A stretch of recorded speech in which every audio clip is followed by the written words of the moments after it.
기도하겠습니다. 좋으신 하나님의 은혜를 감사합니다.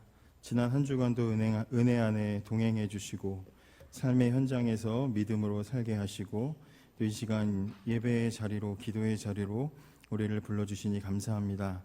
오늘 주실 은혜를 기대하며 부르짖어 기도할 때 우리에게 은혜 베풀어 주시옵소서. 하나님 뜻 안에 세우신 우리 교회를 기억해 주시고 우리 모든 성도들 맡은 사명 충성으로 감당하는 복된 교회, 복된 신앙생활이 되길 원합니다. 담임 목사님들 영과 육이 강건하게 하시고 목양과 사역 위에 성령 충만함으로 함께하여 주시옵소서. 예배를 섬기는 야고보 남선교회를 기억해 주시기 원합니다. 행함이 있는 믿음으로 살아가기를 가르치며 교회를 위해 헌신했던 야고보처럼 모든 회원들이 삶으로 믿음을 증거하는 복된 선교회가 되게 하여 주시옵소서. 특별히 가정과 또 직장과 또 모든 환경을 지켜주시고 자녀들에게 복 주시고 날마다 드리는 모든 기도에 귀 기울여 주시고 응답하여 주시옵소서. 부족한 자의 입술로 주의 말씀을 대언합니다. 말씀을 나눌 때 은혜가 있게 하시고 이 설교가 하늘의 영광 되고 우리 교회에 유익되게 하여 주시옵소서. 예수님의 이름으로 기도합니다. 아멘. 오늘은 마태복음 7장 7절에서 11절 말씀 가지고 은혜를 나누겠습니다. 방금 전에 이렇게 마이크까지 딱 잡고 야고보 선교의 특성을 해가지고 보통 자신감 없으면 못하는 거거든요. 근데 무슨 열린 음악회처럼 옷도 예쁘게 입고 나와가지고 하니까 되게 멋있습니다. 아예 이렇게 서신 김에 야고보 남성교회 안에서 이렇게 중창단 하나 조직해가지고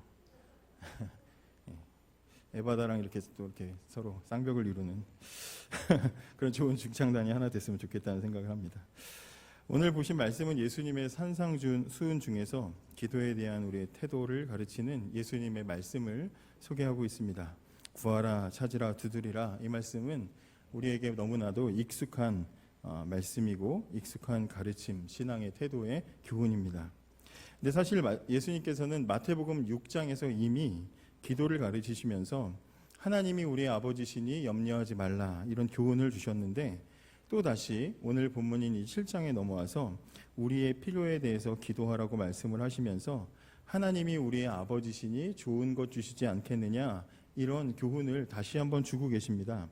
어떻게 보면 비슷한 내용이 반복되는 것 같이 느껴질 수도 있습니다. 그러나 6장과 7장의 가르침에는 차이가 있습니다. 6장의 핵심은 하나님과 우리의 관계는 이방인과 그들이 믿는 우상의 관계와는 다르다. 그러니 너희는 이방인들처럼 염려하지 말고 기도하라. 세상에 구별된 그 신자의 근본적인 위치가 뭔지를 가르쳐 주시면서 기도를 가르쳐 주신 것이고 7장 오늘 본문은 산상수훈의 본론 전체를 아우르면서 세상과 완전히 구별된 신자로 이렇게 팔복에서 예수님이 팔복부터 시작해서 말씀하신 것들을 살아가는 것은 우리의 힘만으로는 절대로 불가능하기 때문에 반드시 너희 그 아버지 선한 것 주시는 그 아버지를 의지하라 이런 메시지가 핵심이라고 할 수 있습니다. 유대인들은 그동안 남다른 그 선민의식을 가지고 마치 자신들에게는 천국이 이미 소유된 것인 양 하나님은 당연히 천국문을 우리에게 열어주실 것처럼 그렇게 생각하면서 살았습니다. 우리만큼 훌륭한 신자가 없다 이러면서 살았습니다. 그런데 산에서 가르치신 이 예수님의 가르침을 보니까 뚜껑을 탁 열고 나니까 어떤 이 말씀을 하십니까? 심령이 가난한 사람, 애통한 자에게 그 천국이 허락되었다. 신자는 그런 사람이다. 이렇게 말씀을 하십니다. 그러니까 신자는 예수님 말씀하시는 신자는 다 가진 자가 아니라 아무것도 없는 사람, 전적으로 하나님을 의존할 수밖에 없는 영적인 무능자, 영적인 파산자들을 부르셨다. 이렇게 이야기할 수 있는 겁니다. 예수님은 신자는 자신의 의로운 능력, 자신이 가지고 있는 가능성으로 살아가는 사람이 아니라 날마다 오직 하나님의 은혜로 살아가는 사람이라고 예수님은 산에서 가르쳐 주셨습니다. 그리고 그 가르침을 마무리하시면서 오늘 이 말씀을 주신 것입니다. 그래서 오늘 우리는 이 본문을 통해서 하나님을 의지하며 살아가는 신앙생활에 대해서 생각해보고 함께 기도하는 시간을 갖도록 하겠습니다. 예수님께서는 구하라, 찾으라, 두드리라 하셨습니다. 이 명령을 한마디로 요약을 하면 행동하라고 할 수 있습니다. 행동하라. 신앙은 우리에게 행동을 요구합니다. 기독교는 이론의 종교가 아니라 실천의 종교입니다. 성경은 곳곳에서 우리에게 행동할 것을 요구하고 있습니다. 우리 안에 믿음이 있다면 반드시 그 믿음에 따른 행동이 우리의 삶에 나타나야 된다고 성경은 가르치고 있습니다. 그런데 우리가 믿음의 행동을 하기 위해서는 반드시 두 가지를 확인해야 됩니다. 첫째는 내가 누군지 알아야 됩니다. 내가 누군지. 아버지이신 하나님과 자녀인 나의 관계를 확인해야 된다는 것입니다. 또 하나 우리가 확인해야 될 것은 그 믿음을 가지고 어떻게 행동할지를 우리는 알아야 됩니다. 어떻게 구하고 어떻게 찾고 어떻게 두드려야 되는지를 알아야 됩니다. 여기에서 우리는 우리 기도의 태도를 적용해 볼 수가 있을 겁니다. 여러분, 우리는 먼저 우리 자신이 누군지 알아야 됩니다. 예수님께서 제자들에게 구하라, 찾아라, 두드리라 이렇게 말씀하신 이유가 뭐겠습니까? 도와주겠다는 거죠. 도와주겠다. 구하라, 찾으라, 두드리라. 네 문제를 네가 혼자서 책임지려고 하지 말아라. 도와주겠다. 이 얘기입니다. 세번역 성경을 보면 그 의미를 더 확실하게 알 수 있습니다. 구하여라, 그리하면 하나님께서 너희에게 주실 것이다. 찾아라, 그리하면 너희가 찾을 것이다. 문을 두드려라, 그리하면 하나님께서 너희에게 열어주실 것이다. 그래서 반복되는 말이 뭡니까? 뭐뭐 해라, 그러면 주실 것이다. 뭐뭐 해라, 그러면 그렇게 해주실 것이다. 구하면 구해줄 것이고, 찾으면 찾아주실 것이고, 두드리면 열어주시는 분이 하나님이라고 말하고 있습니다. 그러니까 예수님께서 하시는 이 말씀은 네가 혼자서 구하려고 낑낑대지 말고, 네가 혼자서 찾으려고 하지 말고, 네가 혼자 열어보겠다고 힘을 낭비하지 말고 하나님께 부탁해라. 왜냐하면 하나님은 너의 그 문제를 아시고 그 문제를 함께 감당하실 너의 아버지이시기 때문이다. 이런 말이 되는 것입니다. 여러분, 아버지는 자녀의 필요를 모두 다 아십니다. 그리고 자녀의 필요를 모두 채워주실 능력을 가지고 계신 분이 하나님 아버지십니다. 유대인들은 하나님 아버지라고 부르는 개념을 신약에 와서 안 게 아닙니다. 구약 시대부터 하나님을 아버지로 생각했고 자신들을 하나님의 자녀라고 고백했습니다. 그런데 그동안 구약 시대까지는, 예수님 오시기 전까지는 단순히 이것은 상징적인 의미라고 생각했습니다. 하나님을 그냥 아버지라고 고백하긴 하지만 실제로는 저 멀리 하늘 높이 계시는 분, 자신들의 삶과는 전혀 동떨어지시는 분, 나의 사소한 모든 것들까지도 구구절절하게 아시지는 않는, 관여할 수가 없는 아주 높은 분이라고 그렇게 생각했습니다. 그런데 예수님은 이 산에서 가르치시면서 하나님을 어떻게 소개합니까? 닿을 수 없는 저 먼 하늘에 계신 절대자가 아니라 자녀인 우리와 아주 가까이 계시는 친밀하신 아버지라고 그렇게 소개합니다. 하늘에 계신 아버지, 이렇게 말하죠. 하늘에 계신 먼 개념이고 아버지 가까운 개념입니다. 이것을 합쳐서 말씀하신다 이 말이죠. 그리고 우리는 하나님 아버지를 전적으로 신뢰하고 무슨 일이든지 의지하는 자녀가 돼야 한다고 예수님은 계속해서 거듭 강조를 하고 계십니다. 여러분, 하나님은 우리가 언제나 의지해도 될 만큼 나의 필요를 완전하게 알아주시는 아버지이심을 믿으시기를 바랍니다. 그런데 예수님은 왜 우리가 자녀고 하나님은 우리의 필요를 아신다고 하셨으면서도 왜 구하라, 찾으라, 두드리라고 우리에게 행동을 요구하고 계실까요? 왜 그렇겠습니까? 그것은 우리가 행동하지 않기 때문입니다. 우리가 분명히 하나님을 아버지라고 부르면서도 구하지 않고 찾지 않고 두드리지 않기 때문에 그렇게 행동하라고 말씀하시는 겁니다. 여러분, 자녀들이 아버지께 더 이상 찾아가지 않을 때가 있습니다. 왜 우리가 하나님 아버지께 찾아가지 않는가? 자녀들을 보면 알 수가 있습니다. 자녀들이 부모를 더 이상 찾지 않을 때가 언제입니까? 자기 아버지의 능력을 더 이상 신뢰하지 못할 때 찾지 않습니다. 어릴 때는, 유치원 다닐 때는, 유치원 다니기 전에는 아버지가 세상에서 제일 힘도 세고 제일 똑똑하고 엄마는 몰라도 아빠는 다 안다, 그렇게 생각하는 게 아버지라는 존재입니다. 모르는 게 없고 다 해줄 수 있는 거, 큰 짐도 막 번쩍번쩍 드러나르고 엄마가 손가락으로 지시만 하면 다 이것도 옮길 수 있는 게 아버지라고 생각을 하죠.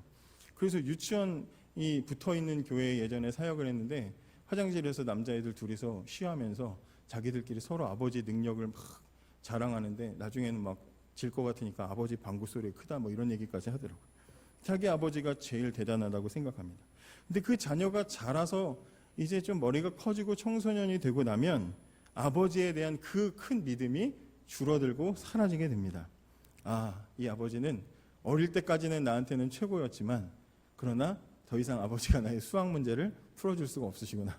그러면 세상에서 최고라는 생각이 깨지게 되고 더 이상 찾지 않게 되는 것이죠.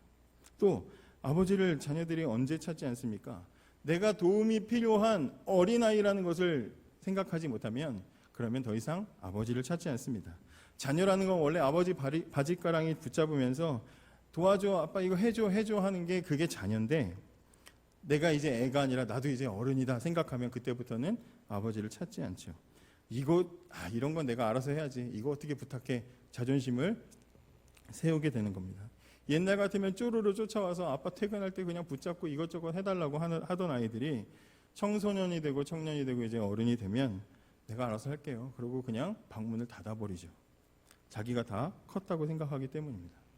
그러나 부모 입장에서는 그렇지 않죠. 아무리 지가 다 컸다고 하고 지가 알아서 한다고 해도 부모 입장에서는 여전히 나이가 40이 되든 50이 되든 자녀로서 어리게 보이는 겁니다. 저희 어머니는 아직도 전화하면 밥 먹었냐, 아니 며느리가 밥 안 줄까 봐 걱정을 하시는, 밥 먹었냐 물어보시거든요.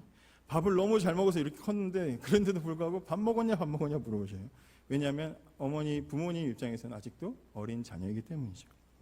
여러분, 육신의 부모도 그렇게 최대한 자신의 능력을 발휘해서, 없는 능력을 발휘해서라도 자식을 돕고 싶어 하고 어떻게든지 자녀가 나를 좀 의존했으면 좋겠다 그렇게 생각하는 바람을 가지고 있는데, 하물며 전능하신 아버지 하나님께서 우리에 대해서 그런 마음을 갖지 않으시겠습니까?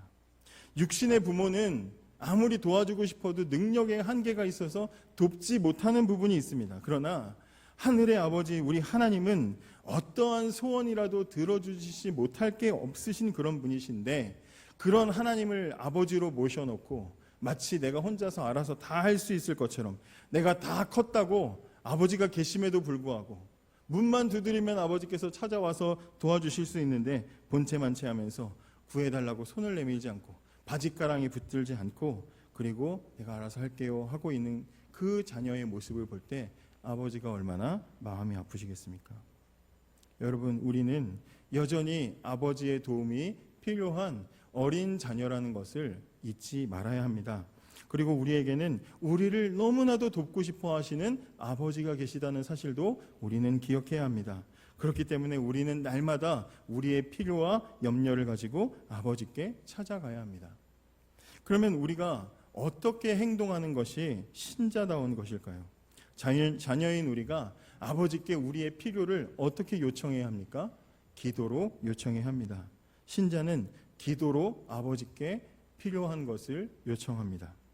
오늘 본문과 같은 말씀이 누가복음 11장에도 나와 있는데, 누가복음 11장에는 예수님께서 제자들에게 주기도문을 가르쳐 주신 후에 이 말씀을 뒤에다가 붙이셨습니다. 그러니까 구하라, 찾으라, 두드리라, 기도를 가르치신 뒤에 구하라, 찾으라, 두드리라 하셨으니까 무엇으로 하라는 얘기입니까? 기도로 필요를 구하고, 기도로 답을 찾고, 기도로 닫힌 것이 열리도록 두드리라는 메시지가 되는 것입니다.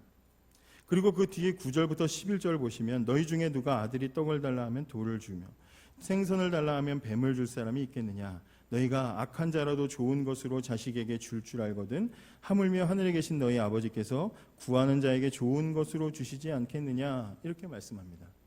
여러분, 이 9절부터 11절의 핵심 메시지가 뭐겠습니까? 기도를 하되 어떻게 기도하라는 겁니까? 자녀답게 기도하라고 말씀하는 겁니다. 자녀답게. 우리는 자녀입니다. 자녀니까 마땅히 자녀답게 기도해야 합니다. 여러분, 자녀답게 기도하는 게 뭐겠습니까? 자녀답게 기도하는 게 뭐겠습니까? 자녀다운 기도는 아버지가 주는 것은 다 좋은 줄로 믿고 기도하는 게 자녀다운 기도입니다. 부모님이 자녀에게 생일 축하해 선물 줬는데 뜯어보지도 않고, 이거 뭐 좋은 거야? 나쁜 거 아니야? 어디서 주워온 거 아니야? 툴툴거리면서 그러고 있으면 주고 싶으세요? 안 주고 싶으세요? 저도 어릴 때 엄마가 이렇게 닭 백숙을 어머니가 이렇게 해주셨는데 그때 한참 그런 거 예민한 나이여가지고 이건 어느 부위야, 이건 어떤 부위야, 이거는 왜 이렇게 생겼어, 막 그러면서 따지다가 너 못 먹는 거 주겠냐 그러면서 한 대 맞았던 기억이 있습니다. 부모가 정성껏 음식을 차려서 줬는데 입도 안 대고 이거 안전한 거야? 독 들어있는 거 아니야? 그렇게 의심하고 머뭇거린다면 그 부모의 마음이 얼마나 상하겠습니까? 그런 자녀에게는 다시는 해주고 싶은 마음이 들지 않을 겁니다. 마찬가지입니다. 예수님은 우리가 하나님께, 자녀인 우리가 하나님께 도움을 요청하는데 우리의 태도가 좋은 것을 주실 줄로 믿고 기도해야지 의심하면서 기도하지 말라고 예수님은 그렇게 말씀하시는 겁니다.